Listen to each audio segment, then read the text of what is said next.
Ok, ben c'est parti quand vous voulez. Il n'y a pas de souci. Un peu de Tinder avant de commencer. Imagine, genre, la c'est que j'ai personne. fait. J'étais de même, là. Imagine, genre, les personnes. Ouais. Les personnes que tu swipes, genre, qui viennent, genre, qui commentent, qui sont genre, c'était moi. Ah ouais, Ah ouais, dans c'est la ça. vidéo après, ouais. Je comprenais pas ce que tu disais. Ouais, c'est ça, là, tu j'étais m'as genre, l'air- ok, dans le fond, mais je suis Ouais, juste comme. Je fais de la pub à Montréal, parce que tu sais, je suis pas souvent ici, fait que je peux faire des clients un peu. You know? Je comprends. C'est bon, fait que c'est En tout parti. cas. Tu veux commencer? Tu fais une petite intro, Henry? Ouais, c'est ça. Fait que, yes sir gang! Fait que, aujourd'hui, on est avec Alexia de Brodam, ma partenaire, cofondatrice de Brodam et partenaire aussi de Prône. Fait qu'aujourd'hui, on va parler, faire la conversation un peu avec. Fait que c'est ça, Alex, présente-toi, ton âge, qu'est-ce que tu fais dans la vie, c'est quoi ton parcours un peu, puis tes expériences. Bon, comme Henrik disait, je suis copropriétaire avec lui de Brodam. J'ai 22 ans récemment, depuis récemment. Puis dans la vie, ben, c'est pas mal ça. Là. Je dirais que je m'occupe de Brodam, tout ce qui est gestion, production, etc. Fait que c'est ça. Nice, ça coche, ça coche. Puis d'où, là, moi je le sais déjà, là, parce qu'on est partenaires, là, fait que ça va être un peu drôle aujourd'hui parce que on se connaît déjà de A à Z, là, puis on sait déjà nos parcours, mais c'est pas grave, on va faire comme si personne ne le savait. De où t'as parti Brodam, ça a parti de où, etc. Fait que c'est ça, un peu ton départ là, au niveau de Brodam. Là, c'était quoi? Ben, je dirais que ça a commencé avec Henrik. Puis, parce que dans le fond, Henrik, dans le fond, il y avait déjà une compagnie de broderie avant qui s'appelait les Broderies EB. Puis, entre-temps, il y avait Prône aussi. Henrik, lui, c'est un gars qui a plein de projets dans la vie tout le temps. Fait que, il avait délaissé un petit peu sa compagnie. Puis moi, entre-temps, je suis rentrée dans Prône. Puis, je faisais... Henrik avait déjà des machines, là.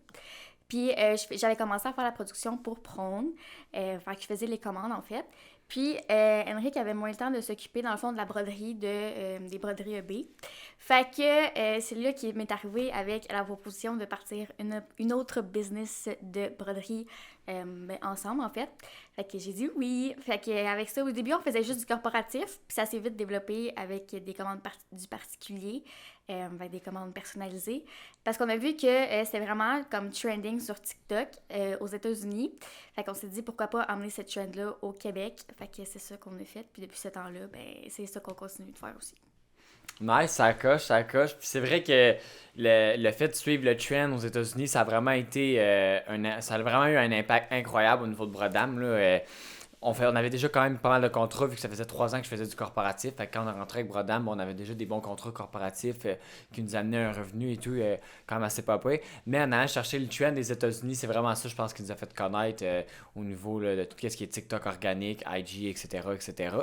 Un peu partout au Canada.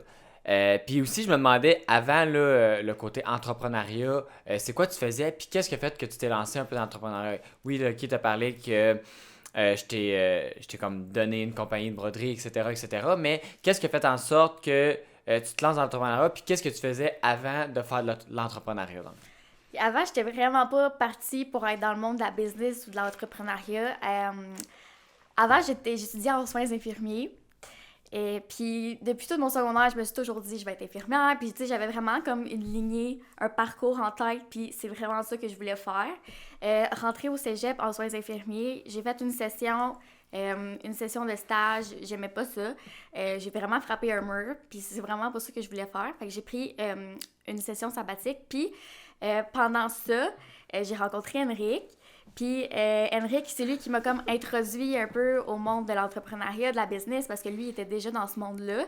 Puis il m'a comme vraiment, avec Prône, il m'a vraiment ouvert des portes, puis il m'a dit, tu veux ça te tente de... Parce que j'aime ça prendre des photos, fait qu'il m'a dit, ça te tente de prendre les photos. Fait que j'ai pris les photos pour Prône. Ça a commencé comme ça, puis après ça, j'ai eu plus de responsabilités côté marketing. Fait que c'est ça, j'ai trippé, fait que j'ai étudié en gestion de commerce au cégep.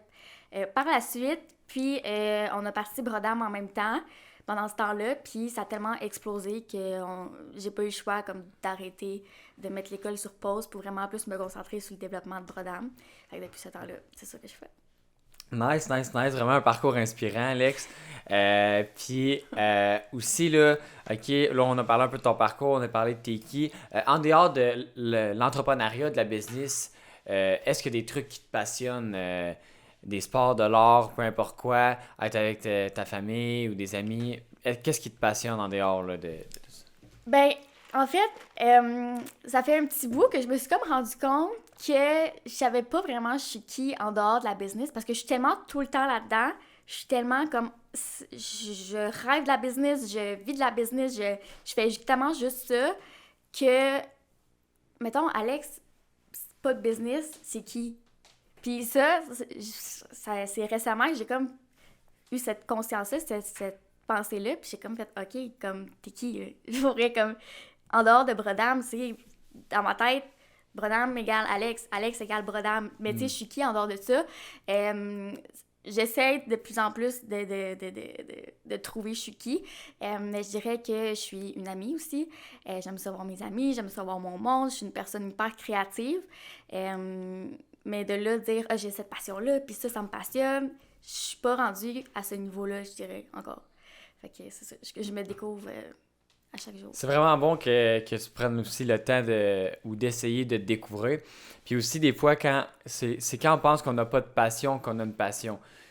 La passion que tu essaies de chercher, c'est sûrement qu'est-ce que tu fais déjà souvent. Ouais, c'est ça. T'sais, fait que sûrement que l'entrepreneuriat que tu fais, tu penses essayer de te trouver une autre passion parce que tu penses que c'est pas ta passion, mais c'est peut-être ta passion. Moi, je le vois tous les jours, je vois que tu tripes, tout ça, etc. Fait que, comme moi qui fais de la business tous les jours, puis que j'ai de la misère à dormir parce que je fais juste penser à la business, puis que même quand je sors au bar ou que je vais voir des amis, si ça fait trop un nombre d'heures que je suis au bar ou avec des amis, on dirait que je commence à freak out puis j'ai le goût de travailler parce que je suis trop passionné, pas parce que je m'oblige, c'est que c'est tellement de passion ancrée en moi que ça me fait trop vibrer, ça me fait trop capoter.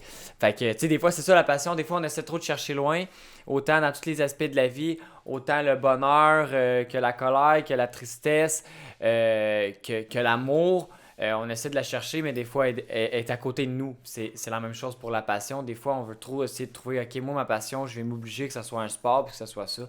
Mais peut-être que des fois, la passion, c'est déjà qu'est-ce qu'on fait aujourd'hui, la journée même. Tu sais, je dis pas que c'est ça, mais, you know.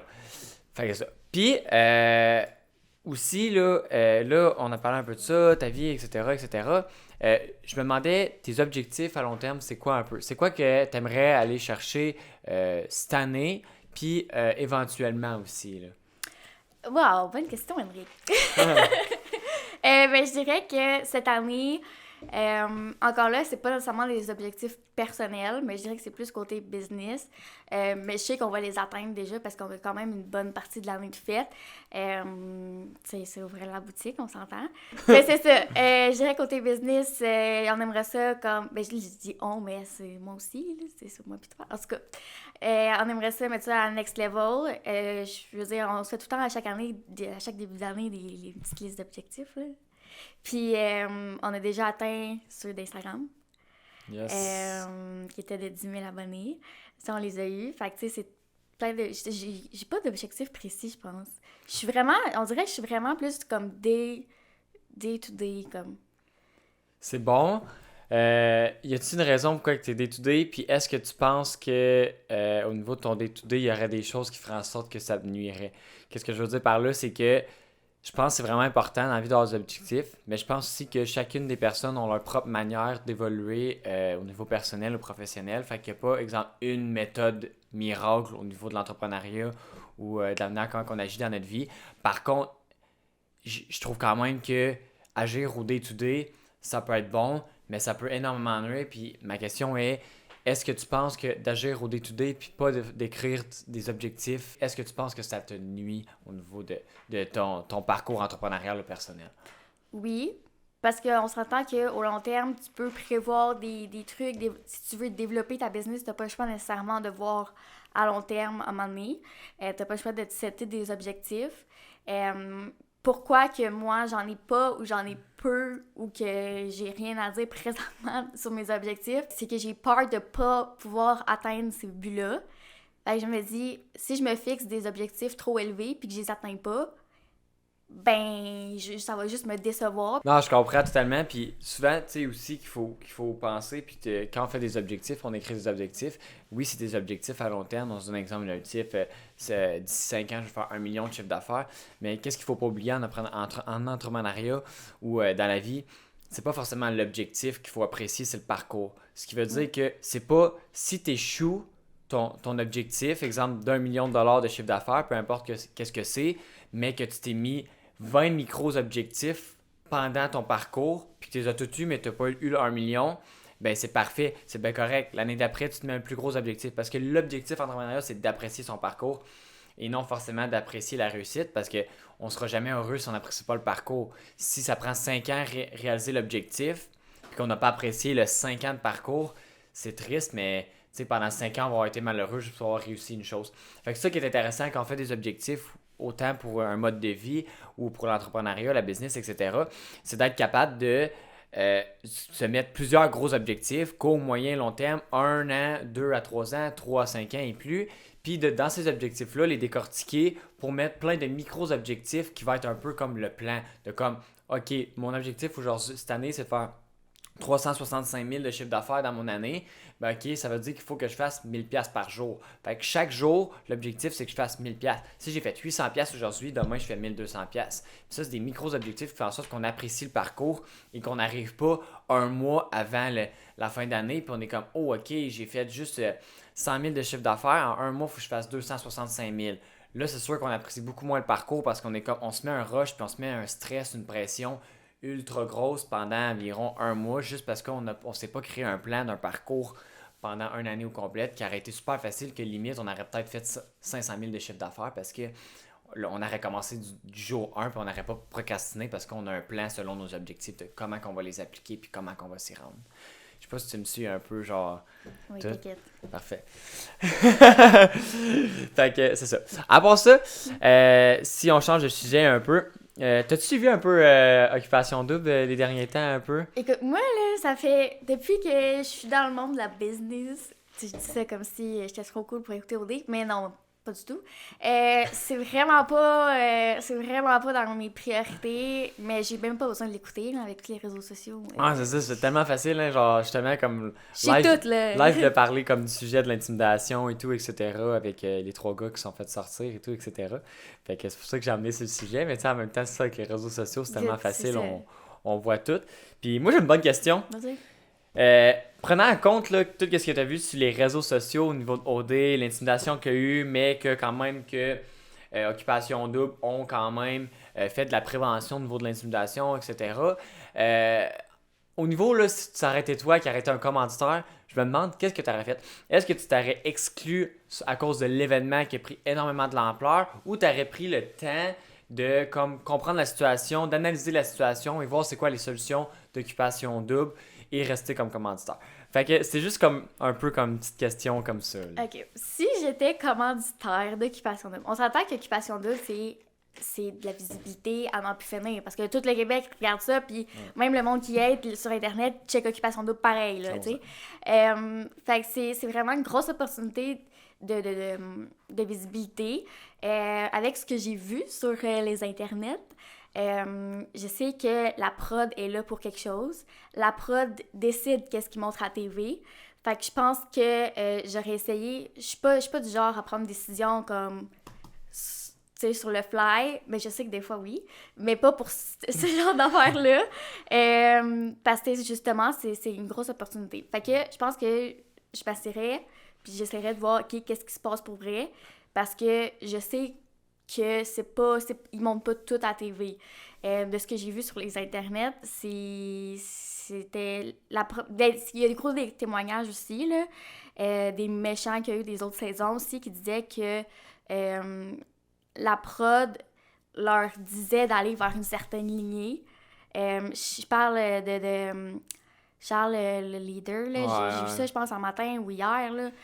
Il disait que la prod lui disait souvent de dire « Dis que t'es un leader, puis comme le leader, genre, faut que tu mettes ça de l'avant. » Fait que, tu sais, je pense que la prod est là pour quelque chose.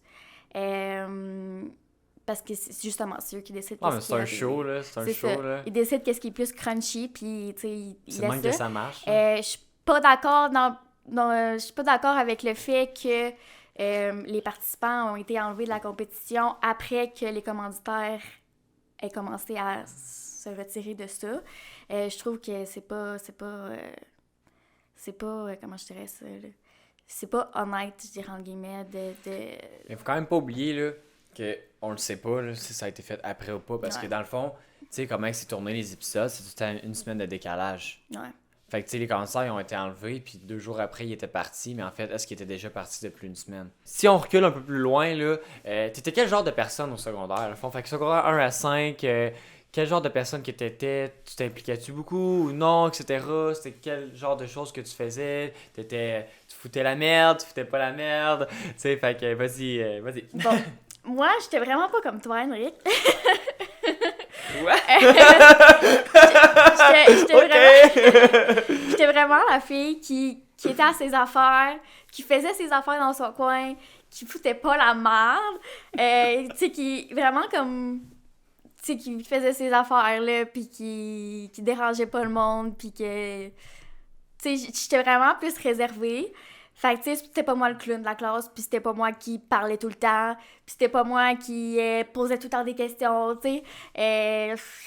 Genre, je faisais vraiment mes affaires, puis je prenais mon trou, puis c'est ça. Genre, j'étais vraiment pas full extravertie. Ben, j'ai jamais été extravertie, là. J'ai toujours été plus un peu introvertie. Mais c'est ça, au secondaire. Mais j'ai jamais vraiment eu peur de dire ce que je pensais. Si le monde me le demande. Sinon, de pas me demander mon avis, pourquoi je te le donnerais, tu sais. Ouais. Fait que c'est ça. J'ai toujours eu une tête sur les épaules un peu. Mais c'est ça, je dirais. J'ai pas rien d'autre à te dire, là. Puis est-ce que tu penses que tout ce qui a pu se passer à pendant ton secondaire a un impact aujourd'hui dans toutes les réflexions que tu fais envers tes projets ou tout ce que tu mènes là, de l'avant? Là? Honnêtement, pas tant, parce que j'ai l'impression que j'ai pas tant changé depuis le secondaire. Tu sais, je suis toujours la petite personne à ses affaires, qui se mêle de ses affaires, puis qui a une tête sur ses épaules, puis... Tu sais, j'ai toujours été un peu cette personne-là. Je dirais que ce qui a changé, c'est plus au niveau de mon caractère. Tu sais, veux pas, en vieillissant, ton caractère se forge plus, tu changes un peu aussi. Mais j'ai toujours été comme une personne hyper responsable. Fait que je dirais de ce côté-là, j'ai pas nécessairement eu d'apprentissage à faire. J'ai toujours été une personne mature aussi. Fait que, tu sais, j'ai pas eu... Tu sais, oui, j'ai maturé encore plus, mais puis ma façon de penser a changé un peu. Mais je veux dire, j'ai toujours été une bonne personne, pas pour flex, là, mais Wow. je pense que je me catégorise vraiment comme une bonne personne, puis j'ai toujours été comme ça, fait que je suis fière, là. Okay, nice. Puis j'ai une vraiment bonne question, ok? Là? Vas-y. J'espère que t'es prête, Ouais, Alex, je suis là, prête, parce go. que ça, c'est vraiment une bonne question. Faut que moi ça. Est-ce que tes cheveux sont vraiment roux? Non! Ben, ils sont roux, pour vrai, mais c'est pas naturel. Ok, c'est quoi ta couleur naturelle de Je suis cheveux? châtaine comme mes sourcils. Ok. J'avais pas le choix. Je me demande, Alex, là, est-ce que la journée que tu as lâché l'école, tu as lâché ta job, tu t'es mis à 100%, à temps plein dans la business, quelle a été la réaction de tes parents? Les deux ont vraiment eu une réaction comme différente. Dans ma famille, je suis la première à avoir été aussi loin dans mes études. Tu sais, j'étais vraiment comme le brain de la famille parce que les autres ils ont tous lâché, mettons, le secondaire. Fait que tu sais, c'est vraiment sur moi que la pression était, là. C'était vraiment comme tu vas faire tes études, t'as un cerveau, fait que pousse ça jusqu'au bout, tu sais. C'est pour ça que je voulais devenir infirmière, que je voulais après ça aller à l'université, puis devenir infirmière clinicienne, puis praticienne, puis etc., tu sais. Parce que justement, la pression du cerveau de la famille était sur moi. Fait que mes parents m'ont toujours encouragée à aller dans les études plus haut, parce que tu sais, crime tu peux, fait que fais-le. Fait que c'est pour ça que quand que je me suis rendu compte que je voulais pas être infirmière, j'étais comme, j'ai frappé un mur vraiment. Il y a ma mère, elle a toujours été, fais qu'est-ce que tu aimes dans la vie, si t'aimes ce que tu fais, moi je suis contente pour toi, puis je suis heureuse, puis tu sais, elle a toujours été de cette façon-là. Puis il y a mon père qui est vraiment plus, c'est vraiment lui, je dirais, qui était comme, tu vas à l'école, tu vas le plus loin que tu peux parce que t'es intelligente, puis t'as un cerveau, puis t'es bonne à l'école, fait que tu vas à l'école. Tu sais, il y a la mentalité de, faut aller à l'école pour réussir, tu sais. Non. Il y a cette... Il y a cette mentalité-là. Fait que, d'un côté, puis j'ai toujours été comme une... Mais pas toujours été, là, mais surtout envers mon père, j'ai vraiment été comme une people pleaser, dans le sens que je voulais vraiment le rendre fier, puis je voulais vraiment qu'il soit fier de moi aussi. Fait que le fait de lâcher l'école, ça a été une décision vraiment comme difficile à prendre parce que je voulais pas... Je savais que si, mettons, j'annonce « Ah ouais, j'ai lâché l'école pour être dans le business », je savais qu'il allait être genre « Hi, c'est une grosse décision, là, comme c'est un big deal. » Tandis que ma mère, elle, c'était vraiment comme « Ah ouais, ben c'est correct, tu y retourneras plus tard, puis tu sais, c'est pas plus grave. » Fait que tu sais, c'est pour ça que ça a été long avant que je fasse vraiment le move de quitter l'école, puis me concentrer vraiment sur la business. Mais écoute, il a déjà parti sa business lui-même, fait que tu sais, il comprenait un peu comme pourquoi que je lâchais.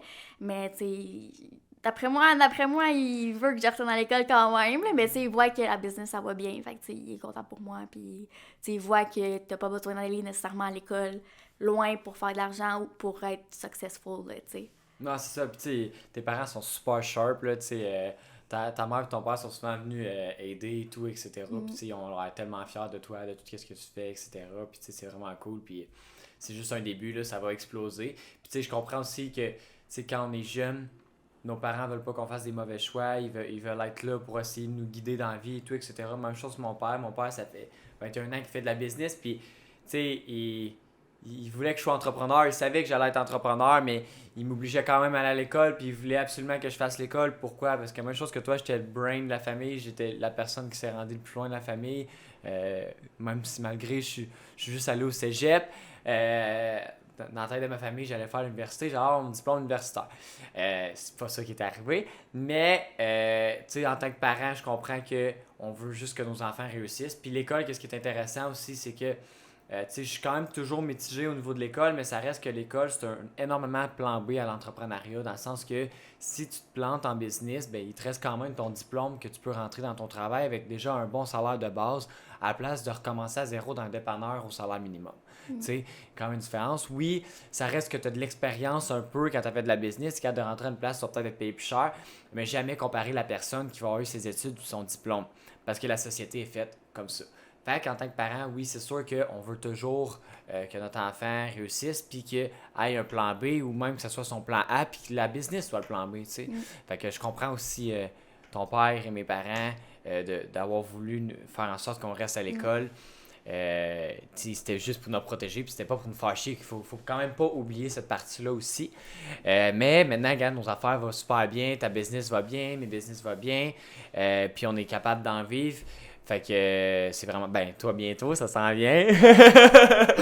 Mais le projet il est énorme. On a un local qu'on a mis peut-être 50 000 en réno. On a acheté 2-3 machines cette année à genre 15-20 000 chaque. On doit avoir mis 100 000 en optimisation cette année, fait que ce qui est énorme. Fait que l'année prochaine, j'ai même pas hâte de voir quand ça va être crazy puis ça va exploser, bordel. Crazy. Fait que c'est ça. You know? Là, on parle d'optimisation, on parle que on a mis beaucoup d'argent dans le local, etc., etc. Comment tu vois ça, l'ouverture du local? C'est quoi, ça a été tes défis durant tout le processus de la fondation, la rénovation, tout ce qu'on a fait pour le local? C'est quoi qui a été les défis un peu à ton égard, à ton niveau? Je dirais que au début, parce que ça fait presque un an là, qu'on a le local et qu'on rénove, au début, on avait vraiment un petit délai, comme on s'est dit, on va faire les rénos. Là, à chaque fin de semaine, on travaillait. Fait qu'on s'est dit, à telle date, on va commencer la peinture. Puis à telle date, on va faire ci. Mais ça, c'est tellement pas ça qui s'est passé, là. On s'est dit, en 6 mois, on devrait pouvoir ouvrir cet été, là. Non. Comme ça prend pas 6 mois à rénover un local, surtout quand tu travailles juste la fin de semaine puis que dans le job, en maudit à faire, parce qu'on s'entend que... Ah, pis faut pas oublier qu'on l'a renippé, là, au complet. Ouais. Tu sais, genre... On a fait des défait divisions, les planchers, là. on a pété des murs, on a tout refait. C'est ça. Le plafond, l'électricité. C'est ça. Fait que, tu sais, ça se fait pas du jour au lendemain, là. Ça se fait pas en 1 mois, 2 mois, là. Fait que je dirais que ça a été quand même un défi parce qu'à un moment donné, tu sais, ça stagne, là, à un moment donné, là. Je sais qu'à un moment donné, on faisait rien, je me souviens plus trop pourquoi, là. Non, mais on avait des commandes à côté, là. Ouais, c'est ça. On avait beaucoup de commandes, puis tu sais, ça concorde pas toujours avec les disponibilités de tout le monde. Fait que, tu sais, il y a eu un délai qu'on faisait rien. Fait que là, j'étais comme, crème, on va s'ouvrir un moment donné. Puis là, je voyais pas le bout du tunnel. Fait que je dirais que Ça a été difficile un peu, là, parce que j'étais genre, crime, on met de l'argent, mais on dirait qu'on fait rien que ça, mettre de l'argent, puis qu'il n'y a pas de changement, tu sais. Ouais, puis on en mettait de l'argent, on en a mis. Vraiment, là. Fait que c'est ça. Je dirais que ça, c'était difficile, là. Puis là, quand j'ai déménagé, quand on a déménagé la production au local, déjà là, ça fait OK, bon, c'est un bon step de fait. On le paye plus dans le vide. Ouais, c'est ça. Parce que, tu sais, pendant qu'on fait les rénos, on paye encore le local, là, tu sais. C'est ça. Fait que, c'est ça. Tu sais, juste rentrer puis travailler là, tu sais, ça fait différent. Puis, tu sais, ça fait vraiment plus concret de, tu sais, rentrer là, puis t'es comme, OK, c'est là que je travaille, Mais... comme c'est à moi, c'est mon local, puis genre, tu sais. Fait que déjà là, c'est de la motivation, mais c'est ça, c'était long. Fait que, yes Alex, fait Yes. que, c'est quoi l'impact que tu aimerais avoir au niveau du monde? Fait que je pose même pas la question plus loin. C'est quoi l'impact que tu aimerais avoir au niveau du monde? Je pense pas être le typique entrepreneur. Tu sais, souvent, il y en a qui sont, pas nés entrepreneurs, mais qui sont comme... Tu sais, tu vois que cette personne-là est faite pour faire ça, là, tu sais. Puis moi, honnêtement, là, j'ai jamais pensé... Tu recules de comme 5 ans, là, tu me dis, Alex, dans 5 ans, tu vas être entrepreneur, tu vas avoir ta business, tu vas la gérer de A à Z. Je t'aurais ri d'en face, là. Je t'aurais dit, voyons donc, oui. Ouais, mais pourtant, ça, c'est de la rétrospection que tu te fais négative envers toi. Non. Parce que, moi, exemple, si je prends la perspection externe de la journée même que je t'ai rencontré, je le savais. Tu te rappelles, je te disais tout le temps, je disais, hey, mais ça, je te verrais faire ça, tu l'as, la drive, tu l'as, ci, ça, etc. Mais... Puis tu l'avais. C'est juste, c'est pareil. Moi aussi, là, ça, c'est le syndrome d'imposteur. Moi aussi, là, je suis comme, au début, je suis moi, c'est sûr que je suis pas fait pour être entrepreneur. Ah non, je suis pas bon là-dedans, puis tout, etc. Mais finalement, ouais, je suis bon là-dedans, puis ouais, je suis fait pour être entrepreneur, puis c'est ça que je vais faire, tu comprends? Tu sais, à un moment donné, tu mets de côté ton syndrome de l'imposteur le plus que tu peux, puis t'affirmes la personne que t'es et tout, etc. Fait que ça, c'est le syndrome d'imposteur. Ouais, mais je pense pas nécessairement que c'était juste ça. Je pense qu'il y a aussi là-dedans une question de confiance en soi. Puis en même temps, je veux dire, je rushais vraiment gros avec mon anxiété. Puis j'avais vraiment de la difficulté comme à gérer ça. Puis, tu sais, le fait d'avoir une business, on s'entend, c'est du stress en maudit, puis c'est des responsabilités en maudit. Puis, tu sais, je me suis dit, je suis ben trop anxieuse pour avoir une business, là. Je suis ben trop paquet, puis oublie ça, là. J'aurais pas de business. Puis, comme, je pense que l'impact, pour revenir à ta question, l'impact que j'aimerais avoir sur les gens, c'est que même si tu penses que t'es pas prêt ou t'es pas le genre de personne à avoir une business ou à faire telle affaire parce que t'es anxieuse, parce que ci, parce que ça, c'est juste ton mental, c'est juste ton anxiété qui te parle, là. Faut pas que t'écoutes ça, là. Fait que, tu sais, je pense que c'est plus au niveau psychologique que je pourrais avoir un impact, parce que j'en ai eu des défis, là, puis je veux dire, j'en ai vécu des choses psychologiquement, là. Fait que, c'est ça, j'aimerais juste, comme, avoir l'impact de, comme, OK, même si tu struggles avec l'anxiété, même si t'as eu un passé full anxieux, full whatever, c'est quoi ton passé, tu peux changer de voie carrément. Puis des fois, c'est juste une personne, là. Tu rencontres une personne, comme dans mon cas, là, tu rencontres Henrik, là, puis ta vie, elle change de chemin carrément, là. Fait que, tu sais, ça peut être juste une personne. Si tu penses tout le temps à « Ah, il me semble que je ferais autre chose, il me semble que je ferais ça, il me semble... » Ben, fais-le, tu sais, fais-le. Même si ton anxiété te dit « Ah, mais, ouais, il n'y a pas de mais, fais-le, puis ça finit là, tu sais. » Puis il y a toujours du monde qui va être là pour t'encourager, puis pour t'aider aussi, là. Ouais, 100%.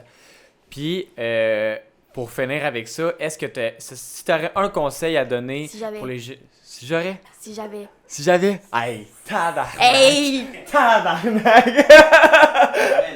Hey! C'est sûr que tu vas te le faire dire dans les commentaires. C'est comme le properly rated. Hey, mais ça, tu pourras le mettre, je m'en fous. En plus, il me l'a dit après ça, il était genre, hey, moi je rushais full, à dire prop. Faire un petit blooper de fucking. Ah oui, ça te dérange pas, le monde, ils vont hate un peu. Fait que, ouais, c'est ça. Si j'avais. Si t'avais, dans le fond. Si t'avais, ouais, c'est ça. Hey, là, man, vous me fuckez toutes, là. Si t'avais un conseil à donner aux jeunes personnes qui veulent se partir en entrepreneuriat, ça serait quoi? Fais-le, go. C'est parce que si t'attends d'être prêt, tu partiras jamais. Si t'attends d'être prêt, tu feras jamais rien, puis tu vas toujours attendre, Puis tu vas toujours procrastiner, tu vas toujours faire « Ouais, mais je suis pas prête. Ouais, mais je suis pas prête. » Puis commence, fais des recherches en même temps, puis fais-le, puis t'apprends tout le temps, t'apprends chaque jour, là. Fait que, tu sais, même si t'es pas prête, justement, il y a des personnes qui sont là pour t'aider, il y a des ressources qui existent, des formations, des ci, des ça. Fait que, tu sais, t'es pas lancé nécessairement dans le néant, tu sais, t'as plein de ressources, là.